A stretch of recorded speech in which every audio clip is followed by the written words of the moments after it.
ఏమైపోయింది? ఇక్కడే పెట్టానే. ఏమైపోయింది బాటిల్?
ఇష్టం లేని మీతో 3 ముళ్ళు వేయించుకుంటే నిజంగానే నాకు పిచ్చి పడుతుంది.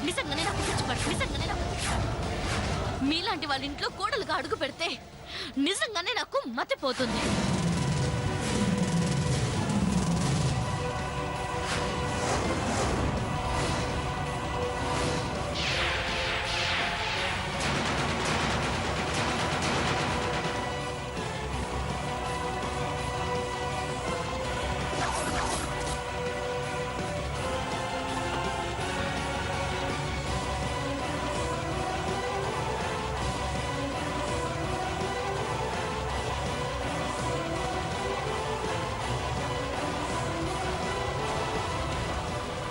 నేనెందుకు నీ మీద ఒట్టేయాలి? నేనే నిన్ను ప్రేమించలేదు, నేనే నిన్ను కోరుకోలేదు.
బాబుగారు, ఏంటిది?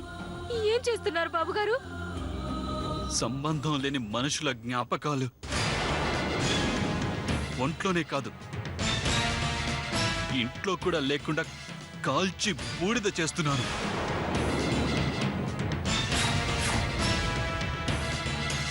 క్షమించండి బాబుగారు, నేను మీ ఇంట్లో పని మనిషిని, మీకు ఎదురు చెప్పే అంత దాన్ని కాదు.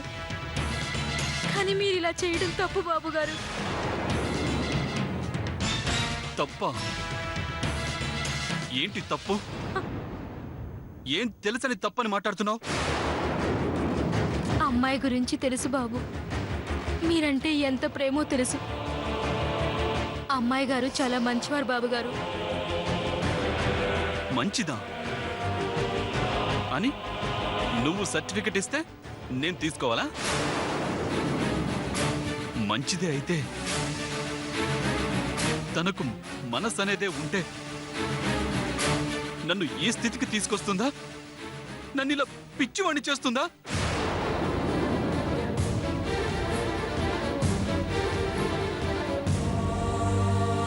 బాబుగారు, అమ్మాయి గారు ఎందుకు అలా చేశారో మీకు చెప్పేంత గొప్పదాన్ని కాదు. మిమ్మల్ని ఇలా దూరం చేసుకునేంత మూర్ఖురాల్ని కాదని మాత్రం చెప్పగలను. అమ్మాయి ప్రేమను మీరు ఒప్పుకోకపోయినా పర్వాలేదు, కానీ ఆ అమ్మాయి గారి మీద అసహ్యం పెంచుకోకండి. నాకు మిగిలింది అసహ్యమే.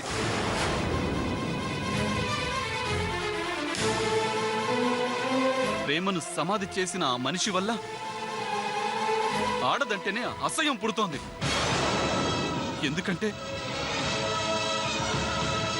ఒక మగాడు ప్రేమించడానికి క్షణకాలం చాలు,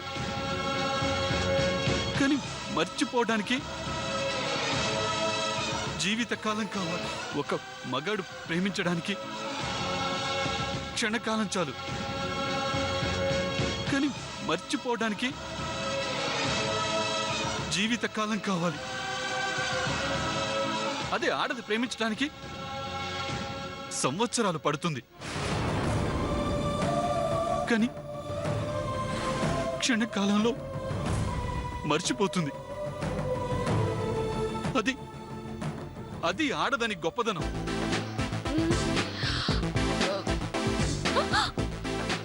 అయ్యో గీత, సంగీత సంగీత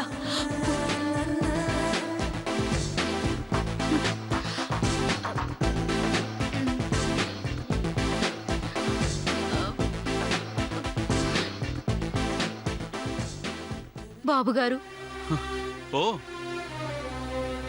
నువ్వు ఆడదానివే కదా, అందుకే ఓ ఆడదాన్ని తిడుతుంటే తట్టుకోలేకపోతున్నావు. అందుకే ఓ కఠినాత్మురాల్ని వెనకేసుకొస్తున్నావు.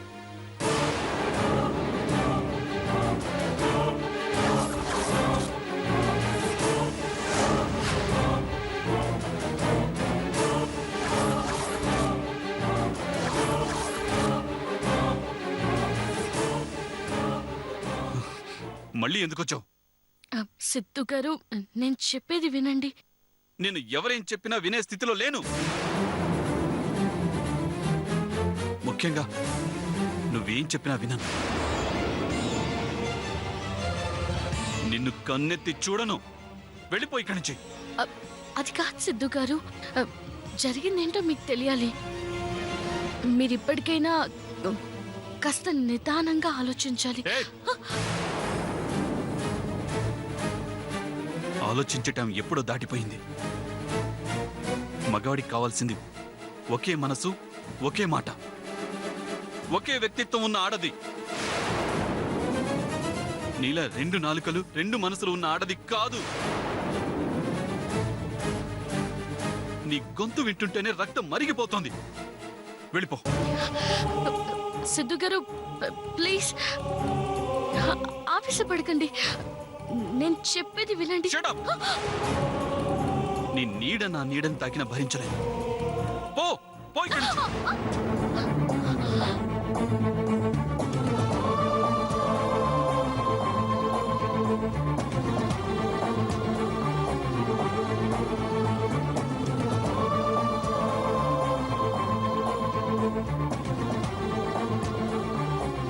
బాబుగారు, ఏంటండి ఇది?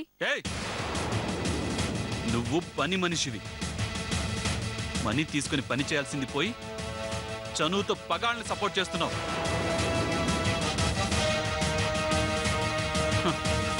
అవునులే, నువ్వు ఆడదానివేగా, అందుకే ఆవిడికి సపోర్ట్. ఇక నువ్వు ఇంట్లో ఉండడానికి వీల్లేదు. Out, out. బాబుగారు నాకు నచ్చని వాళ్ళు ఎవరైనా సరే నా కళ్ళ ముందు ఉండకూడదు. పో అవతలికి, బాబుగారు పో. బాబుగారు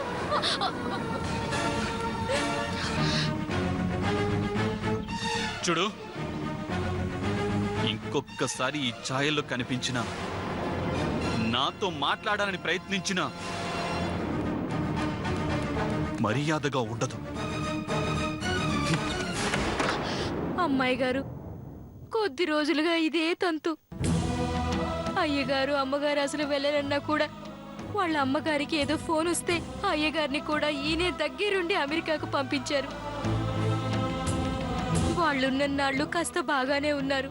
ఎప్పుడైతే వాళ్ళు వెళ్ళారో అప్పటి నుండి తాగడానికి అలవాటు పడిపోయారు అమ్మగారు.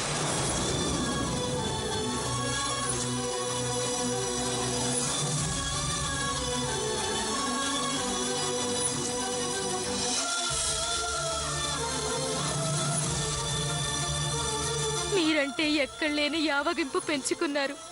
చూశారుగా, మీ ఫోటోలు తగలబెడుతుంటే తప్పన్నానని నన్నే గెంటేశారు. ఇలాగే పోతే సిద్ధు బాబు గారు చాలా ప్రమాదంలో పడిపోతారమ్మా. ఎలాగైనా బాబు గారిని మీరే కాపాడాలమ్మగారు, మీరే కాపాడాలమ్మగారు.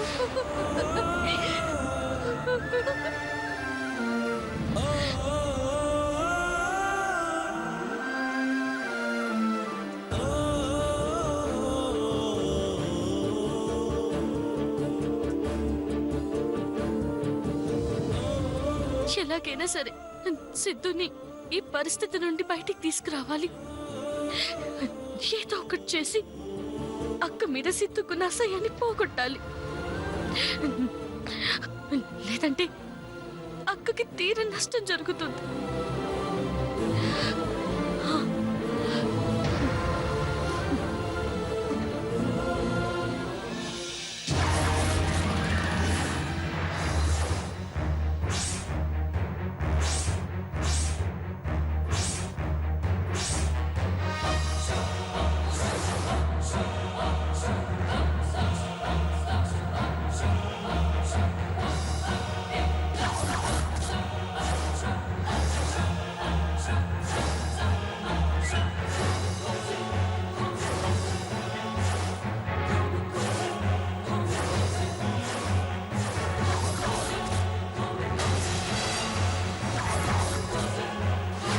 సంగీత నాకు కనిపించే వరకు చివి నీ చేతిలోకి రావు.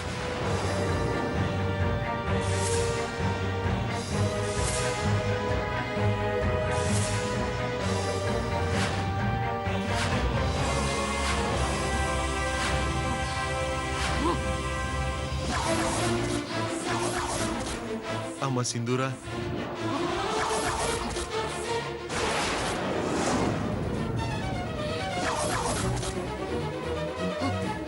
సింధూరా, అమ్మ సింధూరా, వదులు వదులమ్మా, వదులు.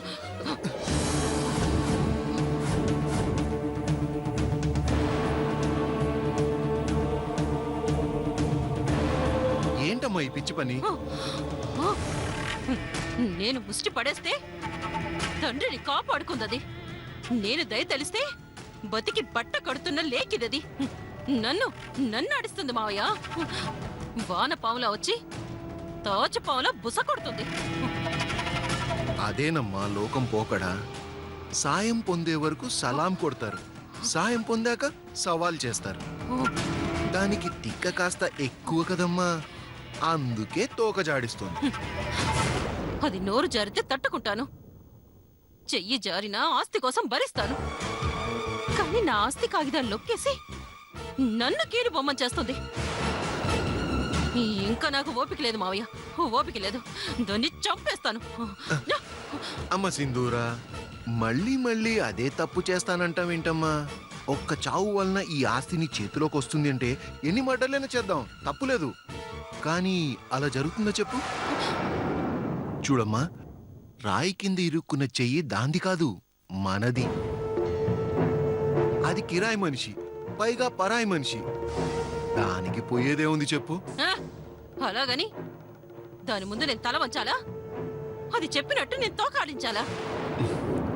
అమ్మా, అది భయపడినంత కాలం భయపెట్టాం, కానీ ఇప్పుడు దానికి మన వీక్నెస్ కూడా తెలిసిపోయింది. అందుకే అది అలా రెచ్చిపోతోంది. అలాంటప్పుడు దాన్ని బతిమాలో బామాలో మన దారిలోకి తెచ్చుకోవాలి.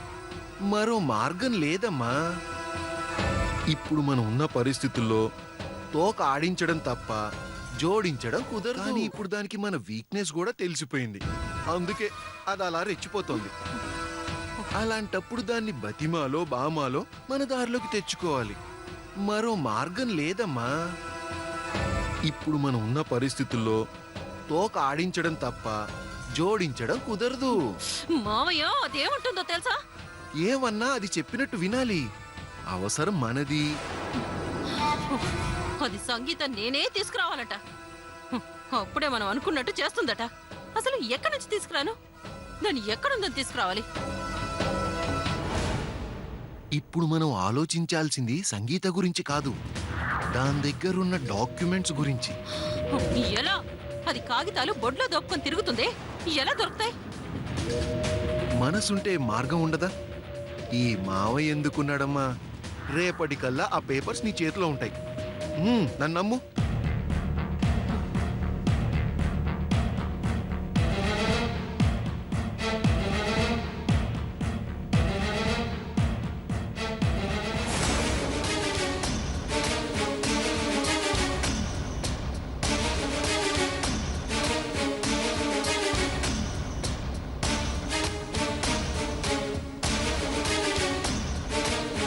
కళ్యాణ్, సంగీత్ గారు ఎక్కడికి వెళ్ళారు?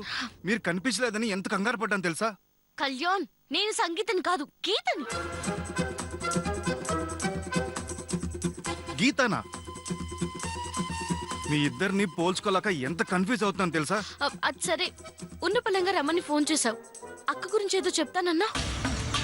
అది ఏంటి కళ్యాణ్, ఏమైందో చెప్పు. సంగీత కనిపించట్లేదు.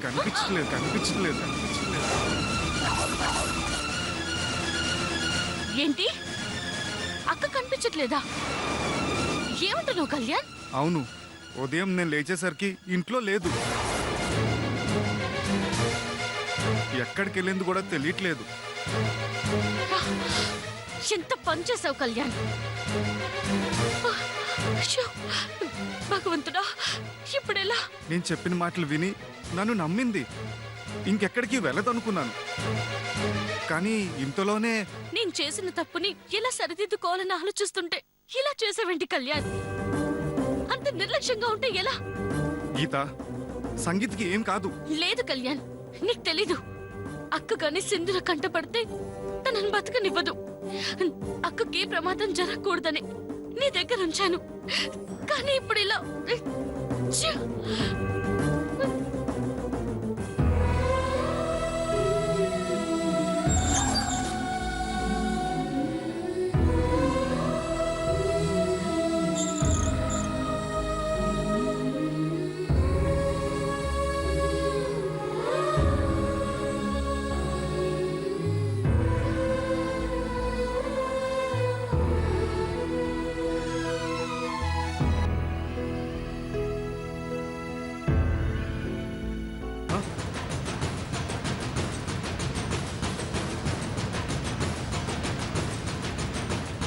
గీత, సంగీత వస్తుంది.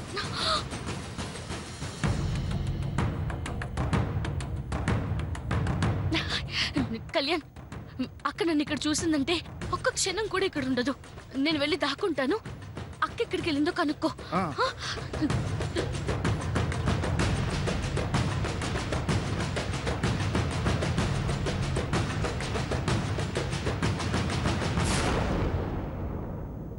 ఎక్కడికి వెళ్ళారు అమ్మగారు? మీరు కాసేపు కనిపించేసరికి ఎంత కంగారు పడ్డాను తెలుసా?